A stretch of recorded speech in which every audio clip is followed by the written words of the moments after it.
નમસ્કાર મિત્રો, આજે વિદ્યાર્થી મિત્રો, આજે આપણે એક વનસ્પતિ, ત્રિઅંગી વનસ્પતિ ઇક્વિસિટમનો આપણે અભ્યાસ કરીશું.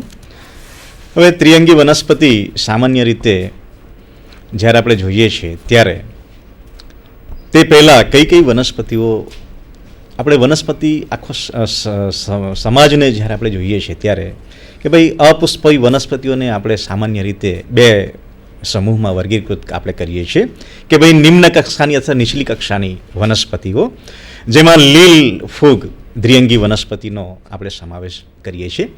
જ્યારે ઉચ્ચ અપુષ્પી વનસ્પતિઓ જેને આપણે હાયર ક્રિપ્ટોગેમ્સ, જેમાં ત્રિઅંગીનો સમાવેશ આપણે કરીએ છીએ. ત્રિઅંગી વનસ્પતિના પર્ણો કેવા હોય છે તો ભાઈ પીછા જેવા, જેને ફીધરી લીવ્સ તરીકે આપણે ઓળખીએ છીએ.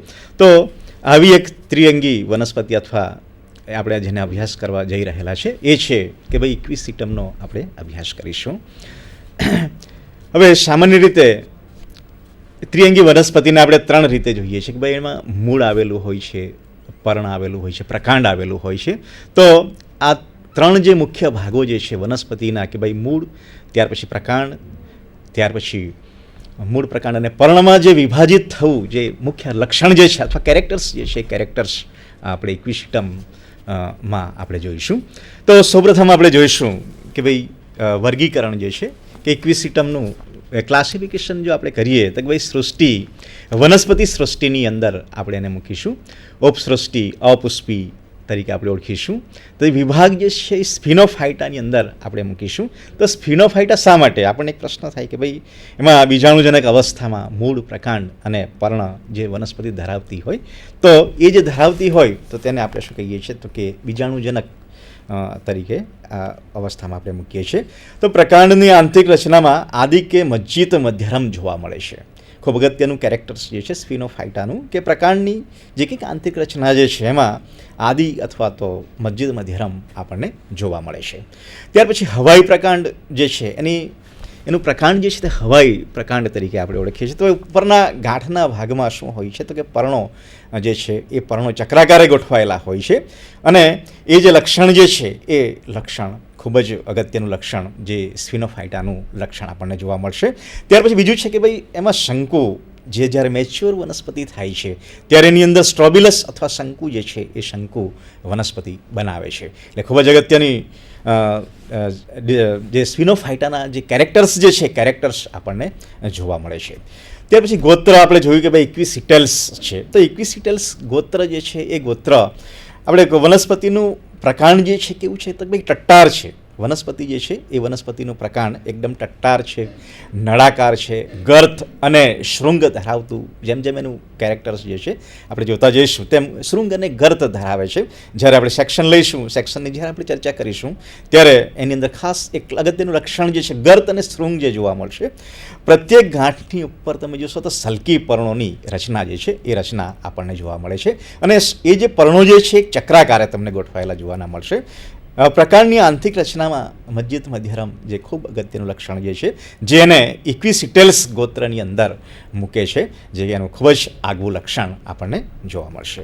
કુળ ઇક્વિસિટેસીની અંદર આપણે એને મૂકીશું. કુળ એનું જે ફેમિલી જે છે, કુળ જે છે ઇક્વિસિટેસી અને પ્રજાતિ જે છે, પ્રજાતિ છે ઇક્વિસિટલ્સ તરીકે આપણે એને મૂકીશું.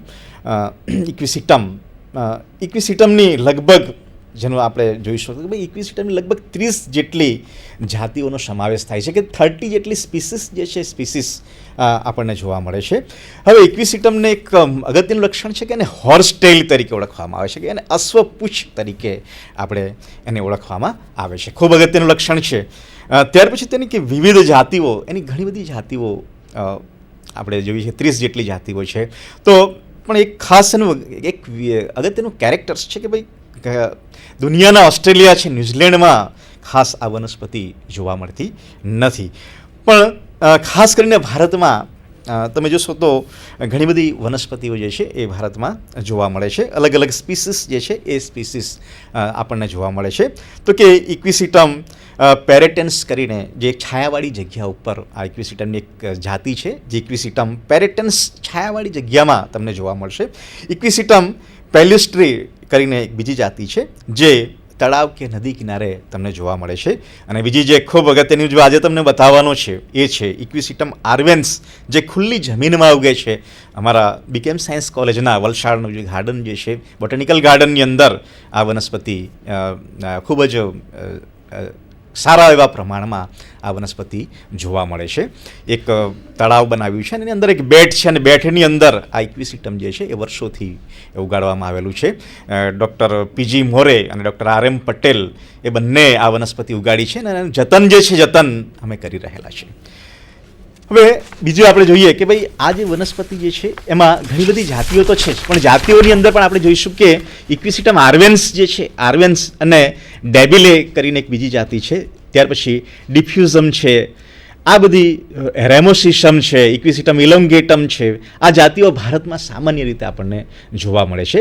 હવે ઇક્વિસિટમ જે છે આ બધી જાતિઓ કે ભાઈ રેમોસિસમ, ઇલોંગેટમ છે, ઇક્વિસિટમનું જે જીવનચક્ર છે એમાં બે અવસ્થા જોવા મળે છે. અગત્યનું જે કેરેક્ટર છે, મુખ્ય જે લક્ષણ જે છે કે ભાઈ એને બે અવસ્થા એની જોવા મળે છે. એક જે છે જેને બીજાણુજનક અવસ્થા અથવા તો આપણે સ્પોરોફાઇટ સ્ટેજ તરીકે ઓળખીએ છીએ. બીજી જે અવસ્થા છે ગેમેફાઇટ સ્ટેજ અથવા તો જન્યુજનક અવસ્થા જે છે એ અવસ્થા તરીકે આપણે ઓળખીએ છીએ. તો બીજાણુજનક અવસ્થા જો આપણે જોઈએ તો કે ભાઈ એનું જે હેબિટ જે છે અથવા હું જે બતાવવા જઈ રહેલો છે કે ભાઈ અત્યારે જે બતાવવા જઈ રહેલો છે ટેલો ટેપ ઉપર આપણે જોઈશું કે ઇક્વિસિટમ ખરેખર કેવી વનસ્પતિ આપણને જોવા મળશે. જો મેં વલસાડના બોટેનિકલ ગાર્ડનની અંદર આ વનસ્પતિ થાય છે. તો અહીં આગળ જે દેખાય છે આ અહીં આગળ જે રૂટ્સનો ભાગ દેખાય છે અથવા જેને આપણે મૂળ કહીશું એ મૂળનો ભાગ દેખાય છે.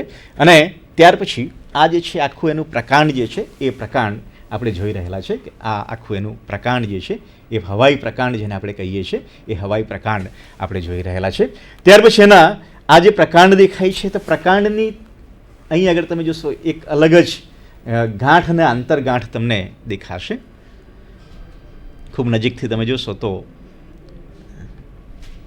ટેલોટેપ પર આપણે જોઈશું તો ગાંઠ અને આંતરગાંઠ જે છે એ આંતરગાંઠ તમને જોવા મળે છે. ટેલોટેપ પર ખૂબ જ તમે જોશો તો આ વનસ્પતિ દેખાય છે. આગળ આપણે જોઈ ગયા છે. તો એ જે છે ફોકસ કરો.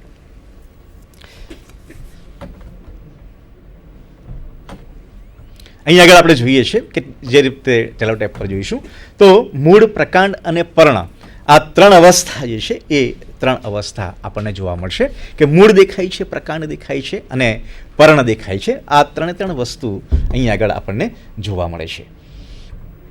ત્યાર પછી જોઈશું કે ભાઈ ઇક્વિસિટમની મૂળ, પ્રકાંડ અને પર્ણ જે છે એ પર્ણ ઉપર આપણે જોઈશું. ત્યાર પછી તમે જોશો તો આ ત્રણ અવસ્થા મૂળ, પ્રકાંડ, પર્ણ અને એક ચોથી જે અવસ્થા છે કે ભાઈ એની અંદર જ્યારે મેચ્યોર થાય છે ત્યારે શંકુ જે છે એ શંકુ એ ધરાવે છે.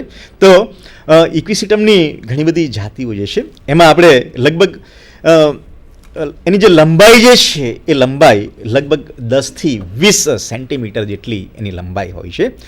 પરંતુ ઇક્વિસિટમ ટેલેમેટિયા કરીને એક બીજી સ્પીસીસ છે એની લગભગ લંબાઈ જે છે 2 થી 3 મીટર. હવે આપણે ટેલિટેપ પર જોઈશું કે આ જે દેખાય છે અહીં આગળ ગાંઠ દેખાય છે અને ગાંઠ આગળથી બધા સલ્કી પર્ણો જે છે એ સલ્કી પર્ણો આપ જોઈ રહ્યા છો. મારી હાથ આગળ તમે જોશો તો આ બધા સલ્કી પર્ણો છે, ખૂબ જ સૂક્ષ્મ. અહીં આગળ જે દેખાય છે એ એનો શંકુ છે, એ ઇમેચ્યોર છે, અત્યારે પરિપક્વ નથી. પરંતુ અહીં આગળ જે આપણે જોઈ રહેલા છે એ મેચ્યોર શંકુ એની નિશાની છે. આ જે છે પરિપક્વ શંકુ જે છે એ શંકુ આપણે જોઈ રહેલા છે. ત્યાર પછી આપણે જોઈશું કે ભાઈ આ મૂળ, પ્રકાંડ, પર્ણ અને સ્ટોબિલસ દેખાય છે. હવે ઇક્વિસિટમ ટેલેમેશિયા જે 2 થી 3 મીટર જેટલી લંબાઈ જે ધરાવે છે. બીજી એક સ્પીસીસ છે ઇક્વિસિટમ રેમોસિસમ, 4 મીટર જેટલી લંબાઈ ધરાવે છે. અને ઇક્વિસિટમ જીજેન્ટિયમ કરીને જે સ્પીસીસ જે છે એ લગભગ 12 થી 13 મીટર જેટલી લંબાઈ ધરાવે છે. એટલે વિદ્યાર્થી મિત્રો તમે વિચાર કરી શકો કે 12 થી 13 મીટર સુધીની લંબાઈ જે છે એ લંબાઈ આ ઇક્વિસિટમ જે છે ત્રિઅંગી વનસ્પતિ જે છે એ વનસ્પતિ ધરાવે છે. પ્રકાંડની લંબાઈ કરતાં એની પહોળાઈ જે છે ખૂબ જ ઓછી હોય છે. લગભગ એની પહોળાઈ 1 સેન્ટીમીટરથી 2.5 સેન્ટીમીટર જેટલી તમે જોઈ શકશો કે અહીંયા આગળ ટેલોટેપ પર તમે જોશો તો એની જે તમે પ્રકાંડ જે છે, પ્રકાંડ કેવું છે તો કે ખૂબ જ પહોળાઈ જે છે, પહોળાઈની અંદર તમે જોશો તો પ્રકાંડ કેવું દેખાય છે, ખૂબ જ નાનું. એની લગભગ પહોળાઈ જે છે 1 સેન્ટીમીટરથી તે લગભગ તમે જોશો તો 2.5 સેન્ટીમીટર જેટલી એની પહોળાઈ હોય છે. હવે એના એક્સટર્નલ કેરેક્ટર્સ જે છે, બાહ્ય લક્ષણો જે છે, બાહ્ય લક્ષણો ખૂબ જ અગત્યના છે કે ઇક્વિસિટમનું જે બીજાણુજનક જે છે એ મૂળ, આપણે અત્યારે ટેલોટેપ પર જોયું કે મૂળ, પ્રકાંડ અને પર્ણ જે છે, લાઈવ સ્પેસિમેન જ્યારે આપણે જોઈએ છીએ ત્યારે કે મૂળ, પ્રકાંડ અને પર્ણ જે છે એ 3 ભાગનું બનેલું છે. પરંતુ ઇક્વિસિટમનો પ્રકાંડનો કેટલોક ભાગ જે છે જમીનની અંદર રહે છે અને જે છે એને ભૂગર્ભીય અથવા તો ગાંઠા મૂડી, અને બીજું છે કે એની અંદર રાઇઝોમ્સ આવેલા છે અને જેને ગાંઠા મૂડી તરીકે આપણે, મૂળ જે છે એને રાઇઝમ તરીકે ઓળખીશું અને જે ગાંઠા મૂડી તરીકે આપણે ઓળખીશું. અને ઉપરની તરફ આપણે જોઈશું કે પ્રકાંડને જ્યારે આપણે જોયું છે તો એની અંદર ગાંઠ દેખાય છે. અહીં આગળ તમે જોશો તો ગાંઠ દેખાય છે. ત્યાર પછી બે વચ્ચેનું અંતર જે છે જેને આપણે આંતરગાંઠ તરીકે ઓળખીશું, તો એ આંતરગાંઠ આપણને જોવા મળે છે. ગાંઠ ઉપરથી અનેક શલ્કી પર્ણો, અહીં આગળ તમે જોઈ શકશો ટેલોટેપ ઉપર કે ગાંઠ આગળથી અનેક શલ્કી પર્ણો જે છે એ શલ્કી પર્ણો ઉત્પન્ન થાય છે. ખૂબ જ નાના સૂક્ષ્મ આ શલ્કી પર્ણો તમને જોવા મળે છે. અને એક ખાસ એની અગત્યતા છે કે ચક્રાકારે ગોઠવાયેલું છે, કે એ જે દેખાય છે કેવું છે કે ભાઈ ચક્રાકારે ગોઠવાયેલું છે અને એકબીજા સાથે જોડાઈને પ્રકાંડની ગાંઠની ફરતે એક આવરણ બનાવે છે. ગાંઠામૂળીની ગાંઠ ઉપર પ્રત્યેક પર્ણને તમે જોશો તો એ કેવું દેખાશે કે એકાંતરિક કલિકા અથવા બળ તમને જોવા મળતું હોય એવું લાગે છે. પ્રત્યેક પર્ણને એકાંતરિક કલિકા અથવા તો બળ જે છે એ બળ જોવા મળે છે.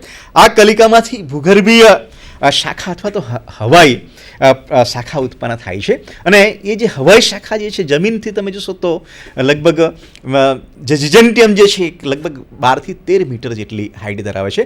અમારે ત્યાં જે ઇક્વિસિટમ આર્વેન્સિસ જે છે, આર્વેન્સિસની લગભગ અમે જોઈ છે તો લગભગ 4 થી 5 ફૂટ અથવા તો 7 ફૂટ જેટલી ઊંચાઈ જે છે એ ઊંચાઈ ધરાવે છે. એટલે ખાસી હાઇટ જે છે, હાઇટ એને આધાર જો મળી જાય તો ખૂબ હાઇટ ઉપર એ આ ઇક્વિસિટમ વનસ્પતિ જે છે એ વનસ્પતિ, ત્રિઅંગી વનસ્પતિ એ તમને જોવા મળશે.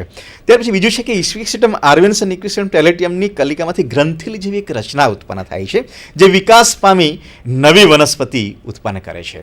એટલે ખૂબ અગત્યનું કેરેક્ટર છે જેને આપણે વાનસ્પતિક પ્રજનન તરીકે ઓળખીશું કે ભાઈ એક ગ્રંથિલ જેવી બનાવશે અને એ ગ્રંથિલમાંથી આ જે વનસ્પતિ જે છે એ નવી વનસ્પતિ ઉત્પન્ન કરશે. હવે ગાંઠા ઉપરથી 2 પ્રકારની હવાઈ શાખાઓ ઉત્પન્ન થાય છે. ખૂબ અગત્યનું લક્ષણ છે કે ગાંઠામૂળી પરથી 2 પ્રકારની શું તો કે હવાઈ શાખાઓ ઉત્પન્ન થાય છે. એક જે છે જેને વાનસ્પતિક શાખાઓ, જેને વેજીટેટિવ શૂટ્સ તરીકે આપણે ઓળખીશું. બીજી જે શાખા જે છે ફળાવ શાખા જે છે જેને ફર્ટાઇલ શૂટ્સ તરીકે આપણે ઓળખીશું. એટલે કે વેજીટેટિવ અને ફર્ટાઇલ આ બંને જે શાખાઓ જે ઉત્પન્ન થવી એ પણ ખૂબ અગત્યનું લક્ષણ જે છે એ લક્ષણ આપણને જોવા મળે છે. ત્યાર પછી બીજું છે કે બંને શાખાઓ ગાંઠ અને આંતરગાંઠ ધરાવે છે. એ ખૂબ અગત્યનું લક્ષણ છે કે બંને શાખાઓ કે વેજીટેટિવ શૂટ છે, ત્યાર પછી ફર્ટાઇલ શૂટ છે, તો બંને શું કે ગાંઠ અને આંતરગાંઠ બંને ધરાવે છે, એ જે ખૂબ અગત્યનું લક્ષણ છે.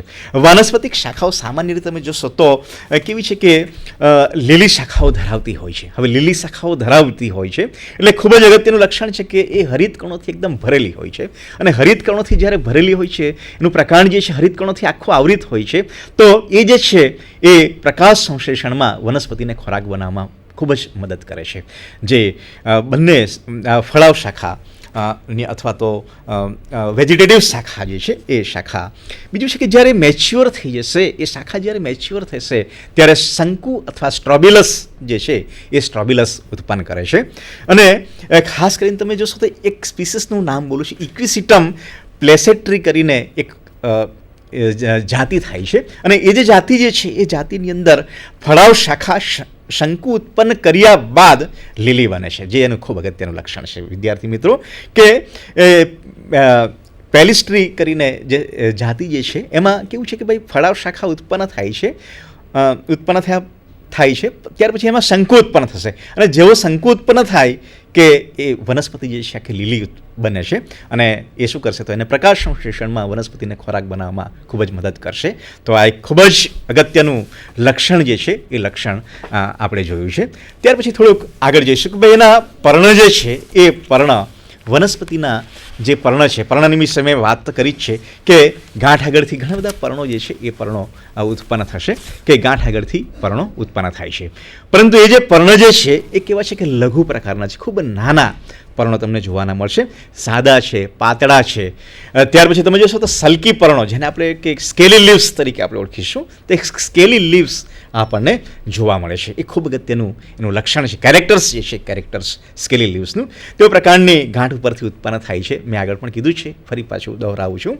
તો બીજું છે કે તલભાગે કેવા છે કે ગાંઠ ઉપરથી તલભાગેથી જોડાયેલા હોય છે. તેઓની સંખ્યા જાતિઓ પર આધારિત છે. ખૂબ અગત્યનું કેરેક્ટર્સ છે કે અલગ અલગ જાતિમાં એના પર્ણોની સંખ્યા જે છે એ સંખ્યા બદલાતી રહે છે, એ જેનું ખૂબ અગત્યનું લક્ષણ છે. એક છે કે ભાઈ ઇક્વિસિટમ સ્કિર્પોઇડેસમાં 2 થી 3 જેટલા જ સ્કેલી લીવ્સ તમને જોવા મળશે. ત્યાર પછી બીજું છે કે ઇક્વિસિટમ સ્કેરીફીનામાં લગભગ 40 જેટલા પર્ણો એક જ ગાંઠ પરથી ઉત્પન્ન થાય છે. તો આ જે છે અલગ અલગ સ્પીસીસમાં એના પર્ણોના જે કંઈક ઉત્પન્ન થવાના જે કંઈક લક્ષણો જે છે, એટલે કે એની જે સંખ્યા જે છે સંખ્યા બદલાતી રહે છે, એ ખૂબ અગત્યનું લક્ષણ આપણને એની અંદર જોવા મળશે. ત્યાર પછી આપણે જોઈએ છીએ કે હવે થોડી આગળ આપણે જોઈશું